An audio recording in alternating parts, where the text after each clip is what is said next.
Okay, so our next section is deploying new leaders and ministers. And I'll just say up front that all of the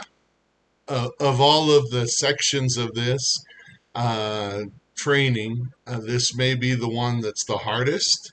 At least for me as a pastor, I'll be kind of confessional.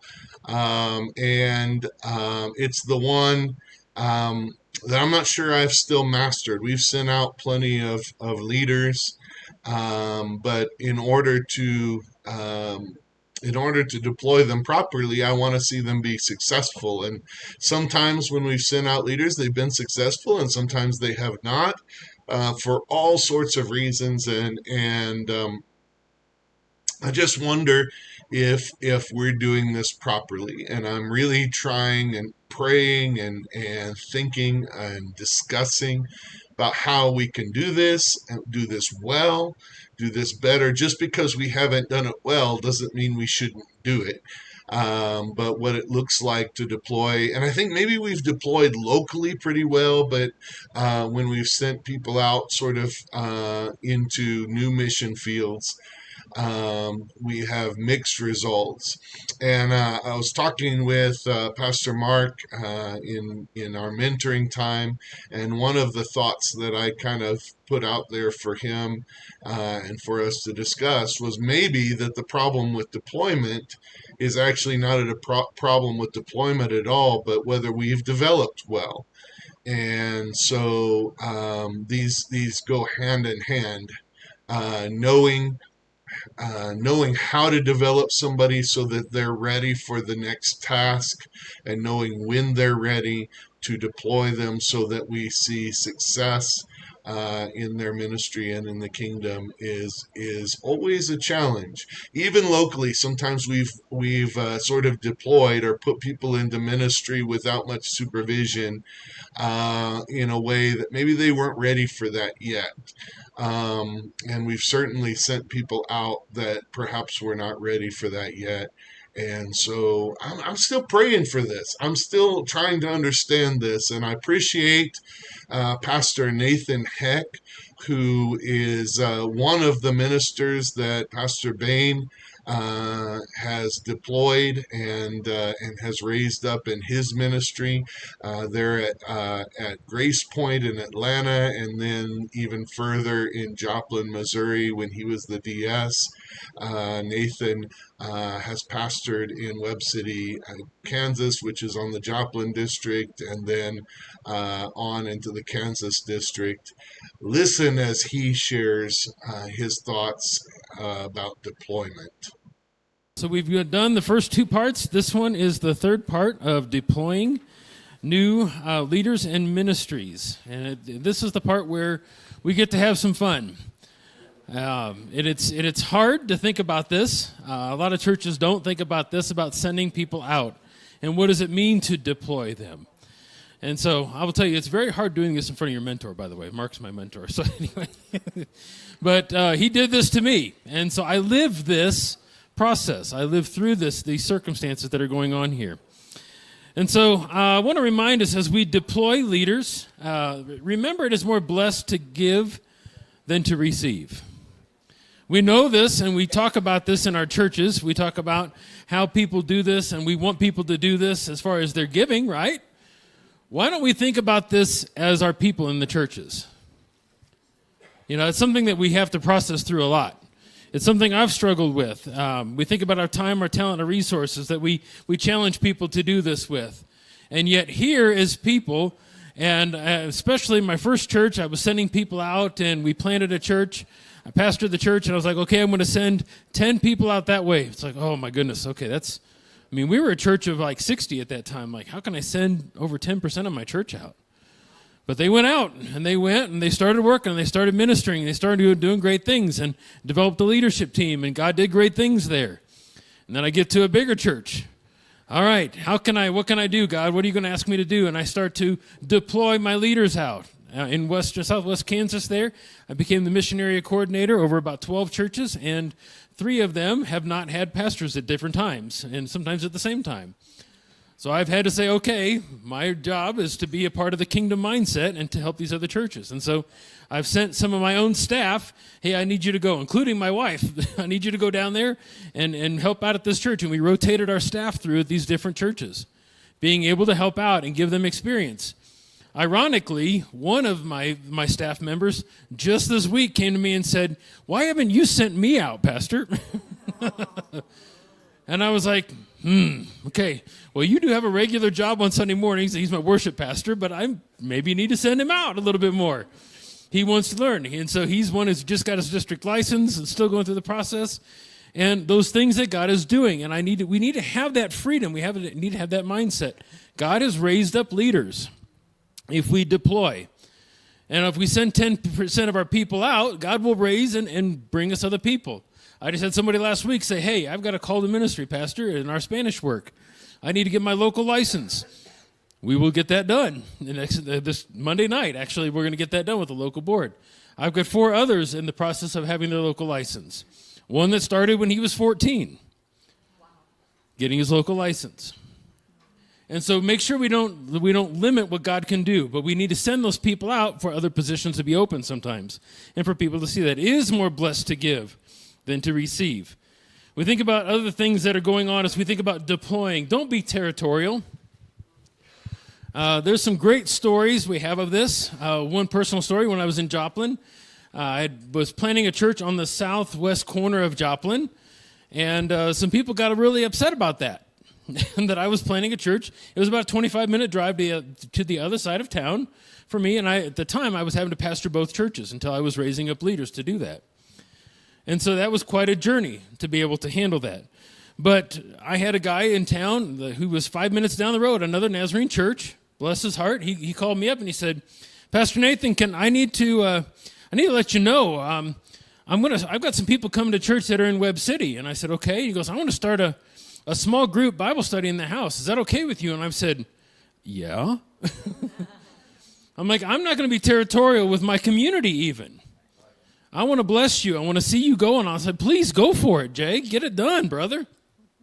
Because here's the deal. My church only seats about 120 or 150 at the most. And there's about 10,000 people in Webb City area alone, not including Joplin.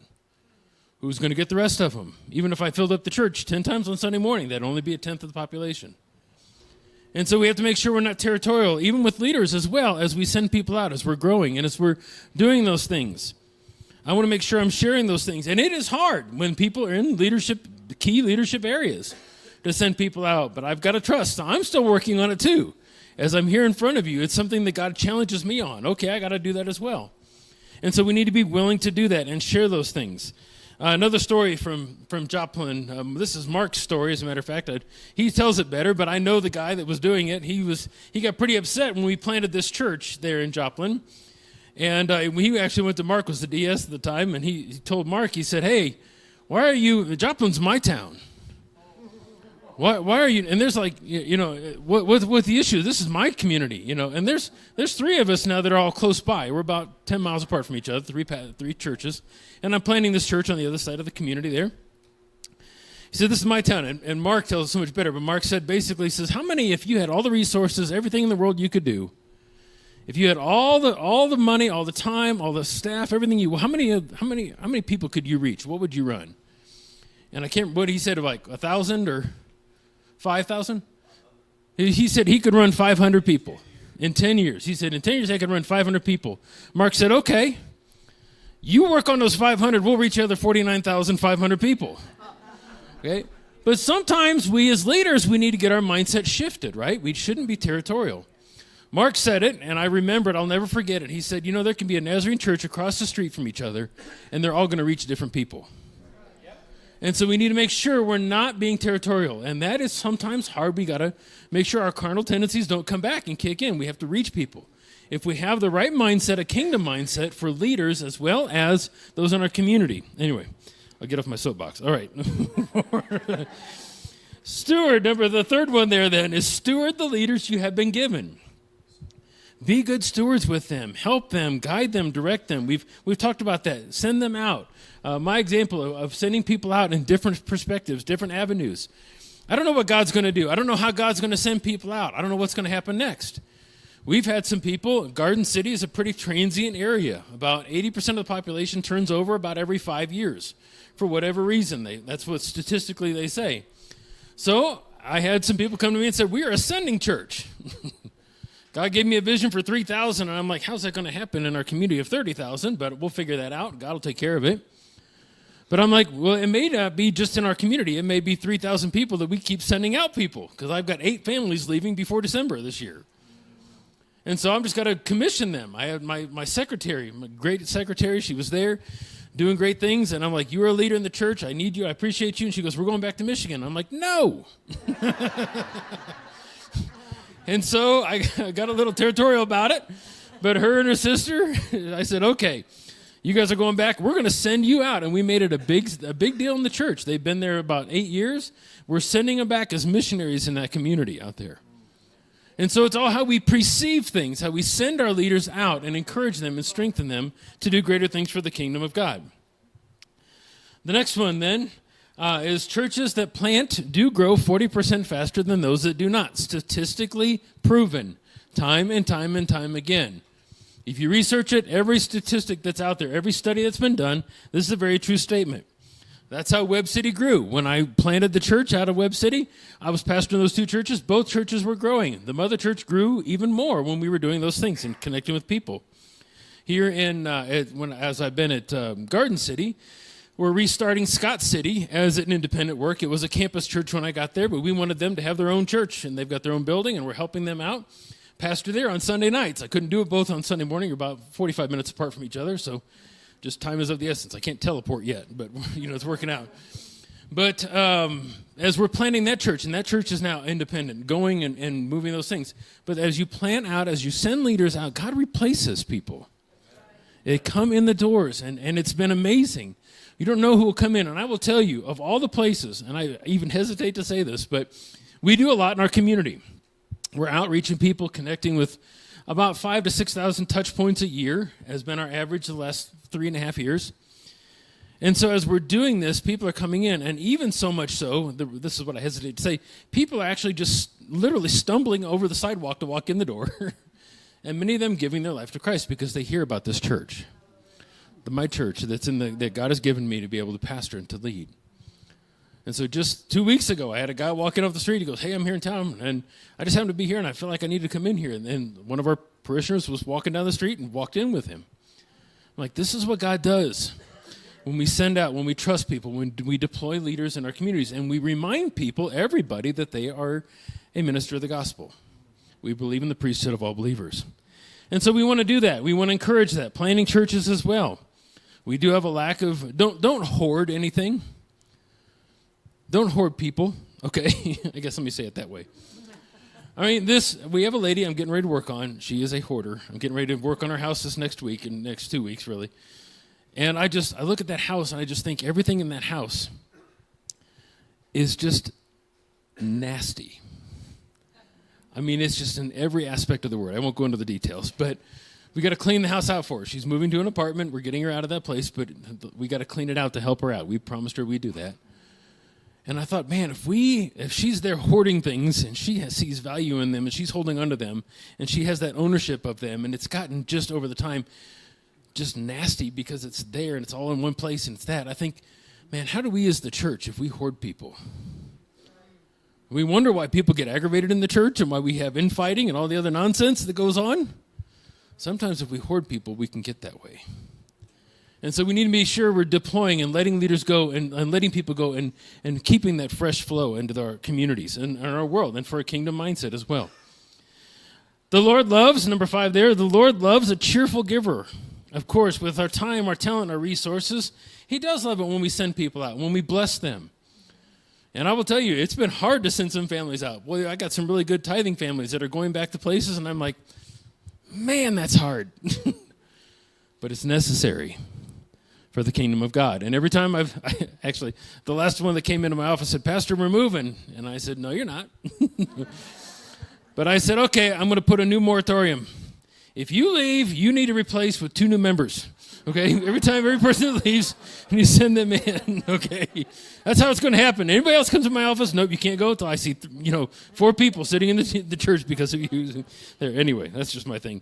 But the Lord does love a cheerful giver, and they laughed about it, and they understand my heart. We do want people. We do love people. When you love people, God will use that and help you to send your leaders out as well.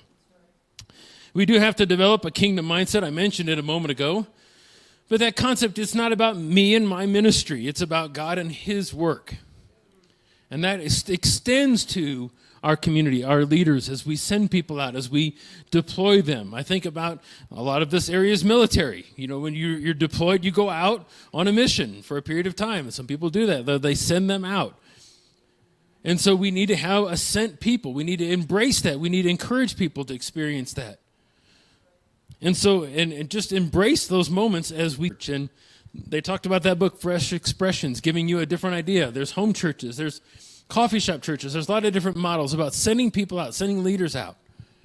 And so what that looks like, what that entails, and what that allows you to do, how joyous it is to celebrate those things for the church as well. And do that in your community, down the street, next door, whatever it might be. We do think of the regional mission field. And so of those churches, of those planters here, I will tell you, if God sends you to Kansas, God bless you. I'll help you find a church, okay? I am the church planting coordinator in Kansas. Sorry, virtual. I got to do a little plug, so.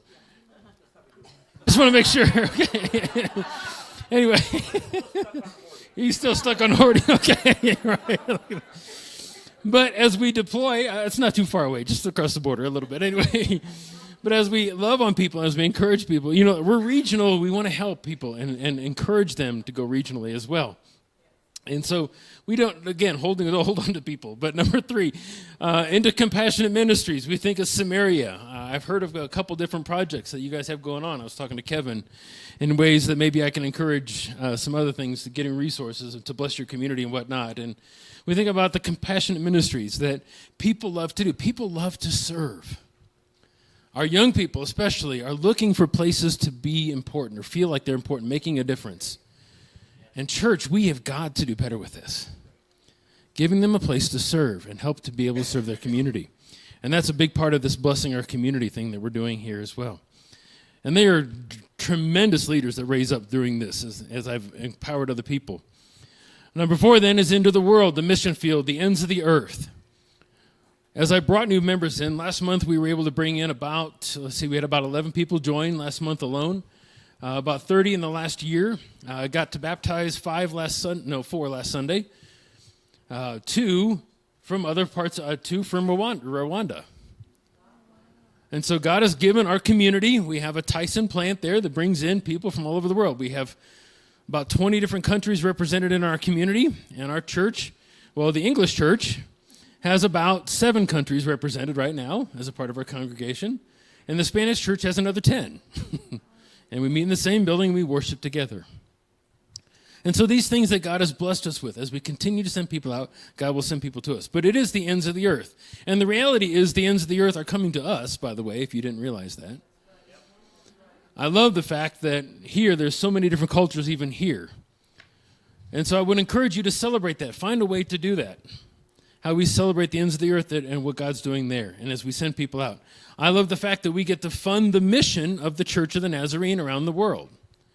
We don't have to pay our budgets. No, it's funding the mission of the church.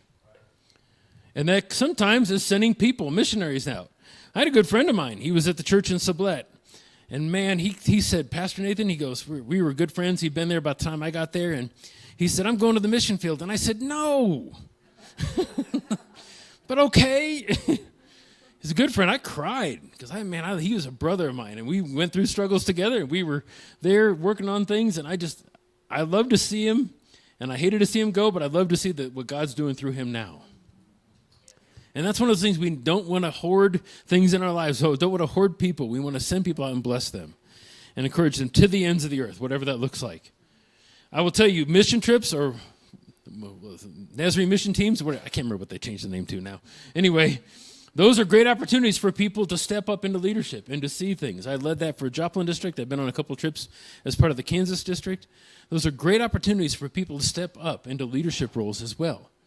and you challenge somebody to lead a team from your church or even your district or whatnot, or just great things can happen with that.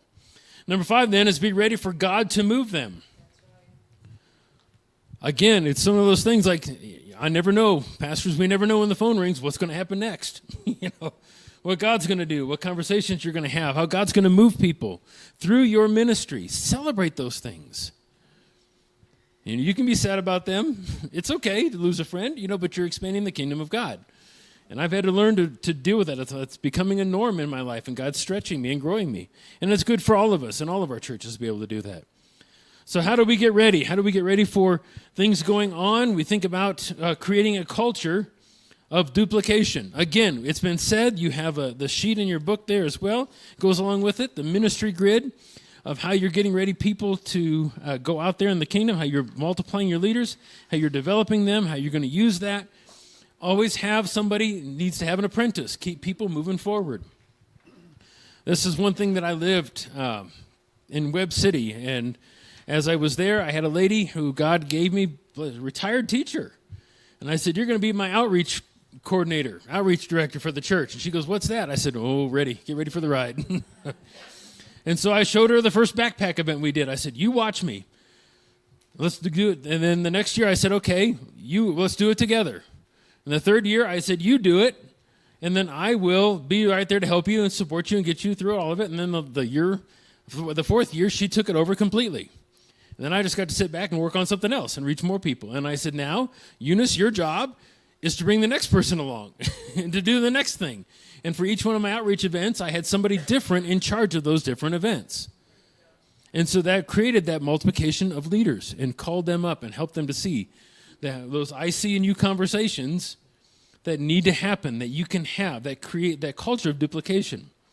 And that carries on then well past the time whenever you're there. And so we do need to remember to celebrate. And so the church, we love to celebrate. Potlucks are good. All right? All right. But there's a lot of other things to celebrate, okay? Celebrate when someone commits even to the most minimal role in the church. One of the things that God asked me to do when I was in Webb City is I do a volunteer of the month. I started in Webb City. I give them a little gift card. If you shop at Sam's Club, you can get a $25 gift card for $20. And you can use that gift card to really be a blessing to them. And so every month we honor somebody that's behind the scenes. It's up to my discretion who that is. But I ask my staff, who's somebody that's behind the scenes that no one sees, they're not out front, that we can honor and we can celebrate. I've had some of them, but they look at me and they're really irritated at me because they don't like to be out front. But I call them out in front of the church. I said, boy, she's been serving in children's ministry for 10 years. Come on up here. Sharon, come on up here. She's like, and then afterwards, she's one of the most recent ones. She's like, she was so red in her face. I mean, it matched Virgil's sweater over there. It was so funny how red she was. And afterwards, I said, hey, I'm sorry about that. I just want to know I love you and appreciate you and all that you're doing for the church. And she said, it's okay, but don't ever do it again. But so she appreciated being celebrated. So look for those people. Celebrate those things. Celebrate those people. When they do have to leave, send them out and celebrate those things that God is doing in their lives as well. And so the phrasing here is celebrate the custodian as much as you celebrate board members, worship team members, and called ministers. So there's a lot of different people, a lot of different circumstances that need to be celebrated. We can celebrate that. I think it was, I want to say Craig Rochelle, if I remember right, that he said in a conference I was in several years ago, he said, when you think about celebrating in the church, just kind of get that in your head, how much you need to celebrate. And he said, and then multiply it by 10 times. So when you think it's enough, multiply it by 10 times. You need to celebrate people more and more. And so that's an interesting, it really kind of framed my mindset. I need to remember to celebrate. And I'm not perfect in it. I'm still learning, I'm still growing, but I challenge you to celebrate everyone. Everybody's important to the kingdom of God, right? So we need to celebrate everybody especially those that are stepping up in ministry and becoming a leader in those different areas. And so it does remind us that everyone who serves in ministry is highly valued. You see, Jesus modeled this in the story of Mary and Martha. Both positions were valued. Both individuals were valued. No matter what their role was, everybody was important to the kingdom of God. And so we need to remember that. Remember that as far as where you're at and who you are and what you're doing, wherever it's at, it's very, very important. So as with all the other sections of this training, there's a time for reflection at the close of it. The page is titled "Personal Work Time," and it says take 15 minutes to list at least 3 steps you commit to take when you return home to enhance the development of leaders in your ministry. Now, I know we're on the deployment section, and at first I thought, well, maybe that's a typo. Maybe that should say deployment. But as I said, sort of at the outset of this time, that sometimes in order to deploy somebody, we have to be developing them with deployment in mind.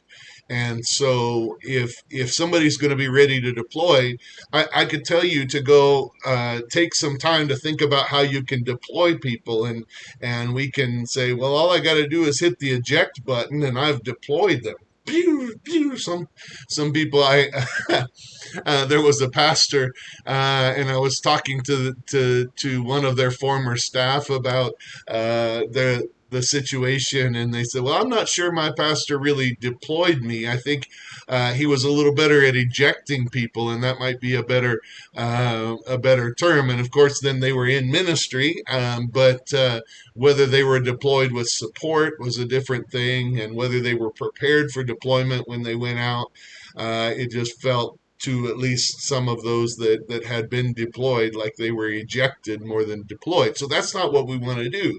And so for right now, if I told you to go think about how you can deploy ministers, then you would probably be thinking, okay, if I'm deploying them in sort of Jerusalem in the local ministry area, then what it looks like to deploy is I'm going to step back and just let them be.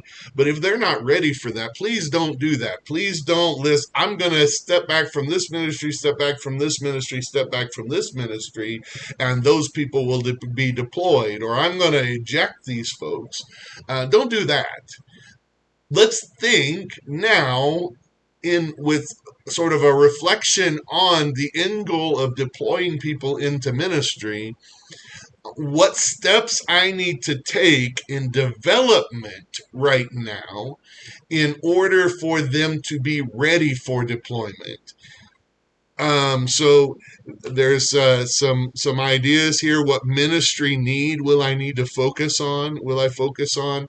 So maybe there's a ministry need that you need to develop somebody for that need so that you can deploy them into it. Who will I speak to about this? Maybe you're still needing to identify some leaders that you can eventually develop and deploy into that ministry. So it's time to start speaking to somebody. Number 3, what actions will I take to help? And help, that's the apprenticeship we talked about in developing. And so we're really not just focusing on this last section of deployment. We're really thinking right now in our personal work time about how do I get somebody ready to deploy. And so let's back up and take the whole training sort of in context and think about what my next steps are for this training. It's personal work time. Some of our times at the end have been group times, but this is personal. And you say, well, I'm not really in charge of anything. Well, if you're not actively engaged in ministry in your church, then well, let's start there because you should be. So then, if you are then actively engaged in ministry, then think of yourself as a leader who is developing people. If you wash down tables after the homeless breakfast, Who are you pulling alongside you to wash down tables? I want to give you an example. This past week, Sonia Yazi was standing there with gloves on and ready to wash down tables and mop the floor. But I saw Lisa and I saw Sylvia and I saw some other folks, and they were all wiping down tables and they were mopping and they were and Sonia's standing there with her gloves on, saying, "Well, I want to help, but I guess there's nothing I can do." And I want to just say that that is example of what it looks like to sort of being developing, and maybe that was unintentional. Maybe she wasn't thinking about that when she did it. Maybe even she felt replaced for a moment in her service. But I would say this: that Sonia does plenty of things that it's okay for her to develop somebody to replace her in some of those things, because one of the worst things that can happen is that Sonia gets to the place in her life where she's not able to do those things like she used to, and nobody replaces her, and the church is without somebody who is willing to serve the way she is. And maybe we just had an opportunity to celebrate somebody who is really really vital to our church, but doesn't stand on the platform. um, and I do want to celebrate her. And I want to say that sometimes we think that only the lead pastor is the one that needs to be developing leaders. But I would say every person in every role in the church needs to be developing their own replacement. And you don't have to step out right now, but pull somebody in alongside you to do that work. And then once you've pulled somebody in alongside you, I always say this: I can find other things to do. If you take my job, if you take, first of all, I have like 35 jobs, I think, in the church, and not all of them the pastor should be doing. So if you take one of my jobs, then I will be happy and I will find some other way to spend my time that I believe will be productive for the kingdom. And so I'm never worried about somebody taking my job. In fact, I keep hoping somebody will take the whole of my job, but it's too big right now and nobody else wants it to take it. And so I've spent the last probably 6 or 8 years at least, as I've matured as a pastor, trying to hand off pieces of my job so that the job that I'm doing is not too big for somebody to take someday. And so let's never be afraid to give somebody else one of our jobs. But I'll say this: there's people in the church that step out too quickly. That somebody steps in, they say, I think they're ready, but they don't develop them and they just step right out, and that person is all by themselves and doesn't always thrive. And so I would say this: that there's a process of development. Don't eject people. Don't launch people without development. When we get to the deploy part, they will be ready if we deploy correctly. If they're struggling, then the chances are sometimes what we're responding to is how overwhelmed we are, not how ready they are. So let's consider that carefully when we deploy people. Okay, so I don't want to interrupt your time of personal work time. So if you have not yet taken that time, you can go ahead and pause this video and do that. Or if you prefer to finish out the video and then take that personal work time afterwards, that's okay too. But this sort of last segment has sort of a bonus track, if you will. And that is an interview that Pastor Mark Bain did with Pastor Nathan and Pastor Faith Heck, who we just heard Pastor Nathan do a portion of the training. Pastor Nathan and Pastor Faith I met them first when they were on staff at Grace Point in Atlanta, and I consider them friends. I've talked to them on the phone. We've met with them at different times at General Assembly and things like that, and I just love them. And they have also been raised up and developed and deployed, discovered, developed, and deployed by Pastor Mark Bain, who was my pastor, who also raised me up. And so we have just a lot in common. And I want you to see this interview about their process of being raised up. We have the perfect scenario, the perfect kind of setup to what we've been talking about all day, and real life stories of two lay people who were in the church. They were both teaching. Nathan was on the board, I think. Faith was not at that point. You were too. So they were both on the board. And strong lay people teaching. Nathan was doing some training, like out speaking to children all across the region on science educating. In other words, he wasn't just in one classroom. He was kind of used all over the region. And so I began to start seeing some things in them early. Mostly I saw spiritual velocity. They were spiritually mature, but I saw them leaning in and really interested. And so I'm as a pastor, I'm 24/7 looking for leaders, always, because I know how good I am at missing people that are called. When you get busy with your life and ministry, you end up depending on the same people all the time. So one of the early things I decided to do in pastoral ministry was I'm going to always look for new leaders, because I know if I don't, I'll miss them. And then there will be opportunities for ministry that your church isn't doing. I believe that there are people in your church that are called to do ministry your church is not doing. And if you don't give them permission to create that ministry, they're going to go find that place somewhere else. So we have to be willing to allow, do you understand what I'm saying? We have to be open-minded, allow the Spirit to speak to us about things that maybe don't fit into our bailiwick of ministry. Like I had one time a lady came to me and said she wanted to start a prostitution ministry. I said, well, she had come off the street, so I'm thinking, would you unpack that for me a little bit? And so she shared that she wanted to go bring hygiene items to prostitutes and pimps. So this was in the heart of Albuquerque, in the war zone. And I said, yeah, I think that's a good idea, Jenny, but let's don't call it the prostitution ministry. I said, what do you think about this? How about taking it to the streets? She said, I love it. And so every time they would meet, we'd have that song, taking it to the streets, yeah, yeah, as they came in, So anyway, so I didn't know where these guys might serve, in ministry, but I just kind of, after noticing them, I knew that people followed them. Here's an example of how you can tell. One thing we didn't talk about, how you can tell if somebody's a leader. Look behind them. If there's some people following them, there's a good chance they're leaders. And both of these guys had that quality.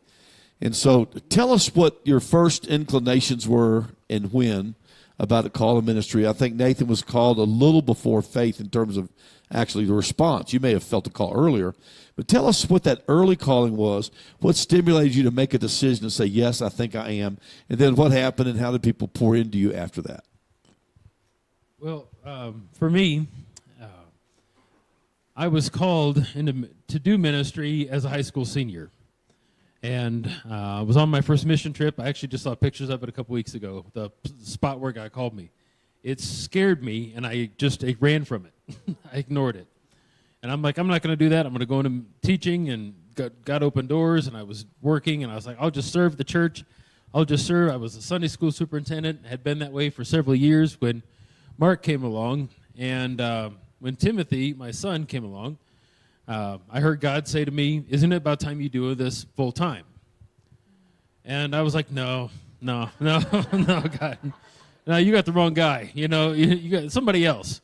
And then I went in and talked to Mark about it. And Mark had that literally, well, I see in you the skills and things that you could do something, good in ministry.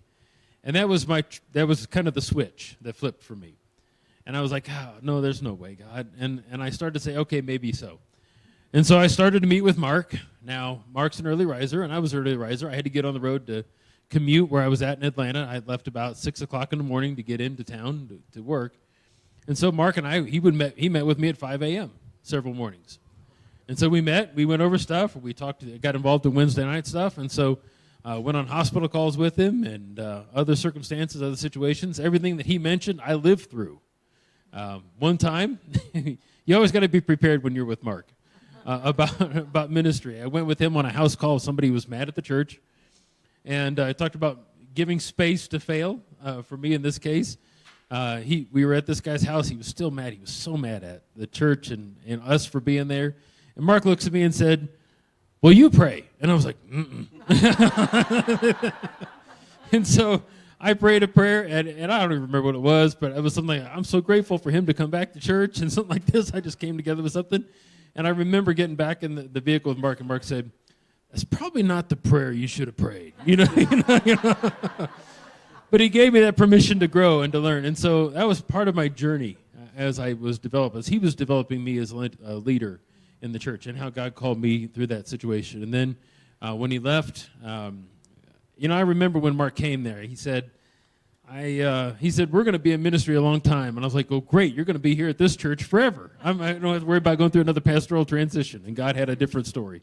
So anyway. Well, just so you'll know, that couple actually came back to the church. Yeah, they did. And so he didn't run them off. Yeah, right. Faith, you want to try to respond to that first question? So I grew up in a pastor's home, so you know how that goes. It was a small church. I was voluntold to do a lot. But as I got older, Mom and Dad just let me run things. And so they began instilling, I think, just that sense of ministry in me. We graduated from college, both took teaching degrees, but we got involved in the church right away. So I was mission president for the majority of the time we were in Atlanta. And then in August of 2011,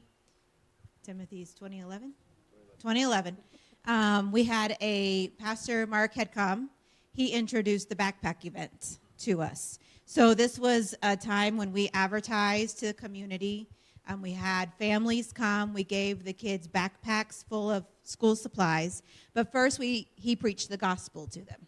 And he had kind of prepped us for a potential altar call with a lot of people. And so he had said that if he had a lot of altar workers come, he would just allow us to pray with the parents and the kids. But if not, he would just do it. But as soon as he opened the altars, just floods of people came. And our church stepped up, and we came up. So I came up to the altar, and he just said, go ahead and pray. Grab 2 or 3 parents, pray with them. And he looked at me. I was right there, and he looked at me, and he went, because there were 2 moms right there that no one was with. And so I came up around, led them both to Jesus that night and their kids.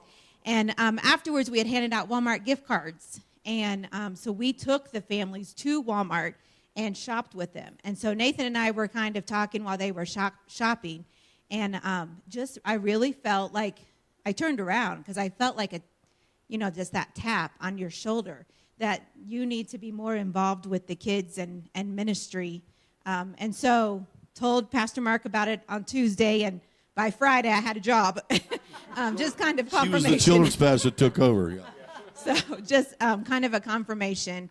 And another confirmation would be immediately had 5 or 6 people that said, "Hey, we'll come along beside you and help you lead the kids in ministry." And so probably my third confirmation was a phone call that I made. We had just had, 600 kids come through our building. So I started following up from this backpack event. And I called Maria, and I said, hey, we have a Wednesday night service for kids. We can do transportation. And she said, sure. She lived in the trailer park down the street from the church, and it was all Hispanic kids.